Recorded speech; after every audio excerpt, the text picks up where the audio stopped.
Pemirsa, selamat datang di channel YouTube Innovasix Production. Pada kesempatan kali ini, kami ingin mengajak kalian untuk melihat dan mengetahui sejarah dari Kebun Raya Bogor.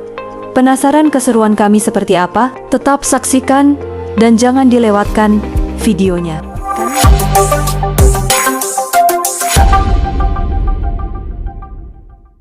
Kami melakukan perjalanan dari Jakarta ke Bogor menggunakan sepeda motor kurang lebih 45-60 km.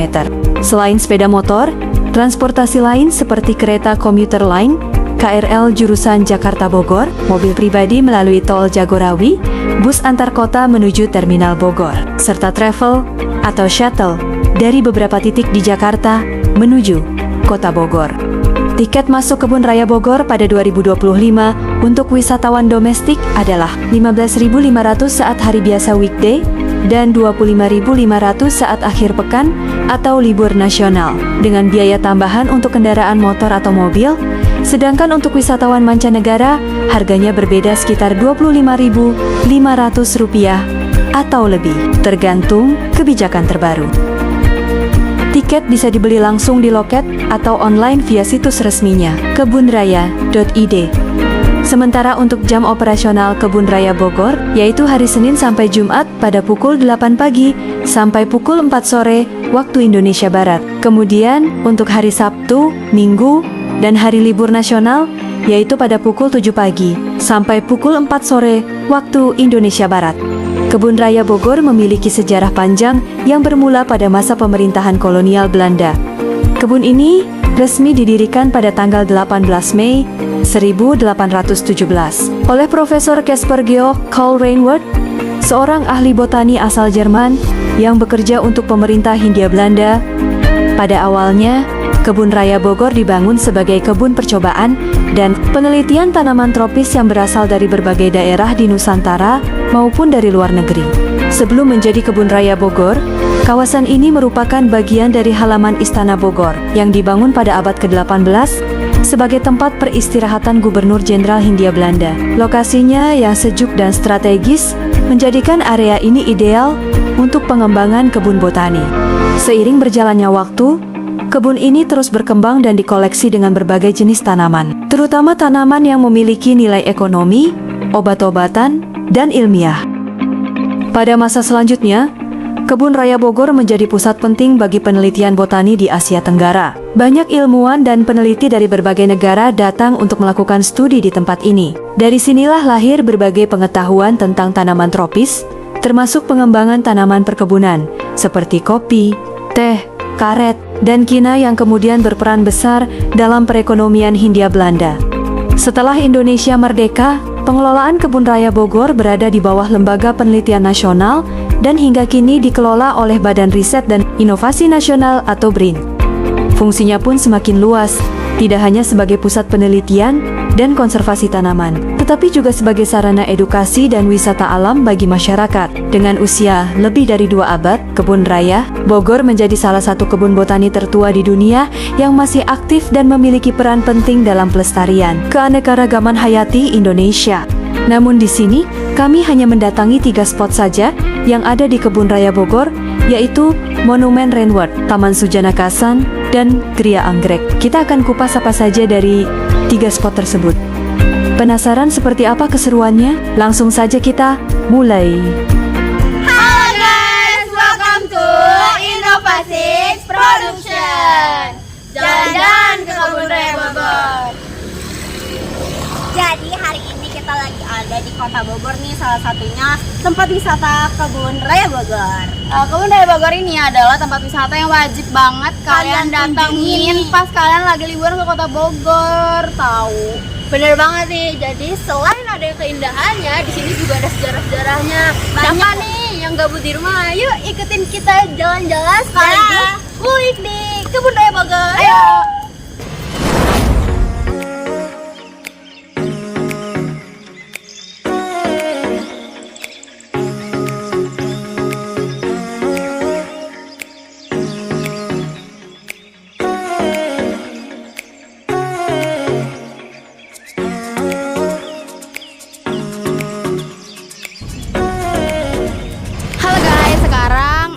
lagi di spot sejarah yang pertama, yaitu Monumen Rainworth yang ada di belakang aku ini.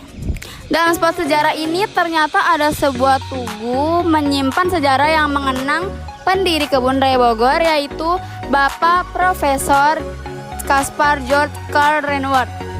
Ternyata beliau ini dikenal ahli botani Jerman yang menjadi perintis dan direktur pertama Kebun Raya Bogor atau yang biasa kita sebut KRB. Pada masa Hindia Belanda tahun 1817, Monumen Rainworth ini terletak di area kolam gunting yang posisinya di belakang Istana Bogor yang ada di belakang aku yang bisa kalian lihat ini ya guys.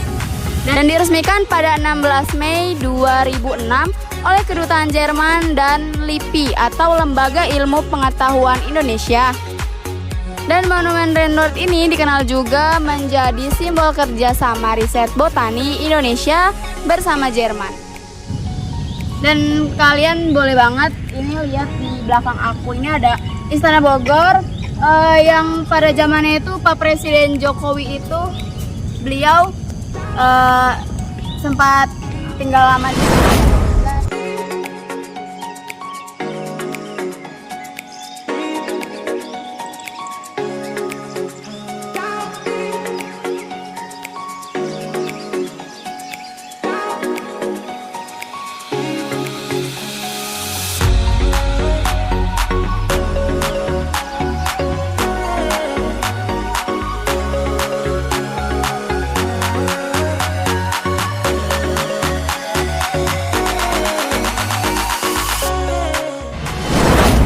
Guys, jadi kita lagi ada di salah satu spot di Kebun Raya Bogor, itu Taman Sudiana Kasan atau kadang disebut orang-orang tuh Taman Sudiana Kasan.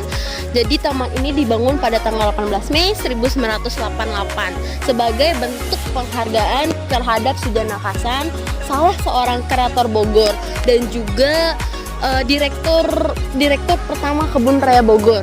Oke, kita lihat ke ini ya, situasinya. Nah, di sebelah sana itu ada patungnya atau tugu Sudiana Kasannya. Dan selain terdapat patung Sudiana Kasan, taman ini dihiasi oleh ornamen taman yang ditata dalam satu relief besar berbentuk Garuda Pancasila, lambang negara Republik Indonesia. Mungkin nanti kalau di shoot pakai drone ya, karena kita nggak ada drone di situ ada bentuk taman, cuman bentuknya tuh burung Garuda Pancasila. Sehingga taman ini itu disebut juga Taman Bhinneka.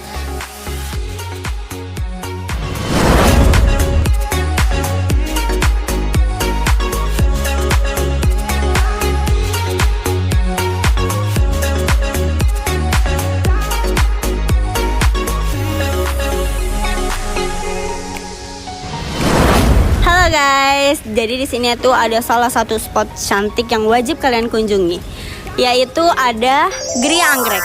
Kenapa aku bilang spot ini tuh wajib kalian kunjungi? Karena di sini tuh banyak bunga-bunga anggrek yang cantik dan warnanya bermacam-macam jenisnya. Guys, jujur deh, ini sih tempat worth it banget ya buat kalian kunjungin. Kenapa? Karena ini buat pecinta foto tuh bagus banget, estetik banget buat kalian update ke Instastory kalian. Ikut aku ke dalam yuk.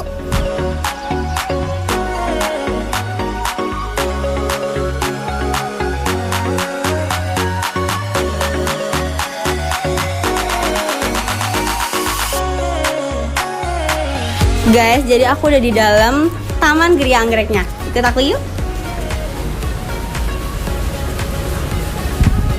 Jadi ini tuh ada salah satu bunga anggrek yang belum tentu kalian bisa lihat. Ini juga ada salah satunya. Cantik kan?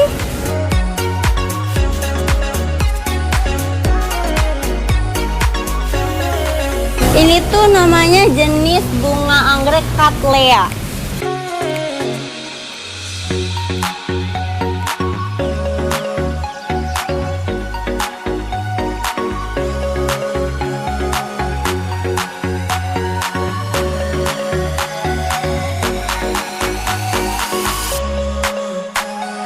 Nah adalah salah satu tumbuhan di Kebun Raya Bogor, yaitu Platycerium mondai. Biasa disebut dengan tanduk rusa. Kenapa? Karena daunnya berbentuk seperti tanduk rusa yang menjulur keluar atau menggantung dari rizom. Daunnya tersebut berfungsi sebagai tumbuhan subur yang membawa spora di bagian bawahnya. Nah, ini ada salah satu bunga yang paling cantik dan elegan, yaitu anggrek bulan. Coba lihat deh, kelopaknya berwarna putih bersih dengan bentukan yang lebar seperti sayap kupu-kupu. Di bagian tengahnya ada warna kuning keemasan yang bikin bunganya terlihat hidup dan anggun banget. Anggrek ini biasanya tumbuh menempel di batang pohon atau media tanam khusus karena dia termasuk tanaman epifit. Walaupun kelihatannya rapuh, sebenarnya anggrek bulan ini cukup kuat dan bisa bertahan di lingkungan yang lembab dengan cahaya yang tidak langsung. Selain indah dipandang, bunga anggrek bulan ini juga punya makna simbolis loh, yaitu melambangkan keindahan, ketulusan, dan ketenangan. Selanjutnya ada vivarium anggrek. Kenapa disebut vivarium? Karena vivarium diadopsi dari bahasa Latin, yaitu viva, yang berarti kehidupan, dan rium yang berarti ruang atau wadah. Sehingga vivarium dapat diartikan sebagai tempat atau habitat makhluk hidup. Anggrek merupakan salah satu tanaman yang sangat cocok untuk vivarium karena habitat aslinya memang berada di hutan tropis yang lembab dan teduh. Cara penempatan seperti ini membuat tampilan vivarium terlihat lebih alami, menyerupai ekosistem hutan hujan. Secara morfologi, anggrek vivarium memiliki daun tebal dan berdaging yang berfungsi menyimpan air, serta akar udara yang membantu menyerap kelembapan dan lingkungan sekitar. Bunganya beragam, mulai dari warna putih, kuning, ungu, hingga kombinasi warna cerah yang berfungsi menarik penyerbuk dan juga menjadi daya tarik visual utama. Dalam vivarium, anggrek membutuhkan kelembapan tinggi, 60-80% sirkulasi udara yang baik, serta cahaya tidak langsung agar dapat tumbuh optimal dan berbunga. Selain sebagai elemen dekoratif, anggrek dalam vivarium juga berperan menjaga keseimbangan ekosistem ini. Tanaman ini membantu menjaga kelembapan, meningkatkan kualitas udara, dan menciptakan lingkungan yang stabil bagi organisme lain seperti lumut, pakis, atau hewan kecil.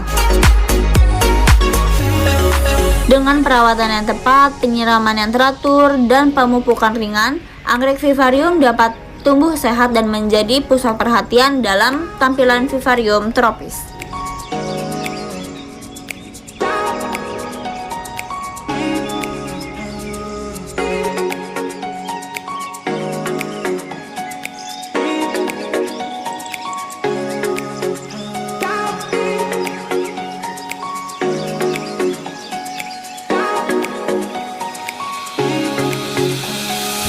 Jadi kalian udah ikutin kan keseruan bareng kita jalan-jalan di Kebun Raya Bogor hari ini? Segitu dulu vlog virtual ke Kebun Raya Bogor bareng kami. And by the way, jangan lupa untuk klik like, comment, and share kalau kalian suka sama konten-konten video kami. Kami undur diri, bye-bye!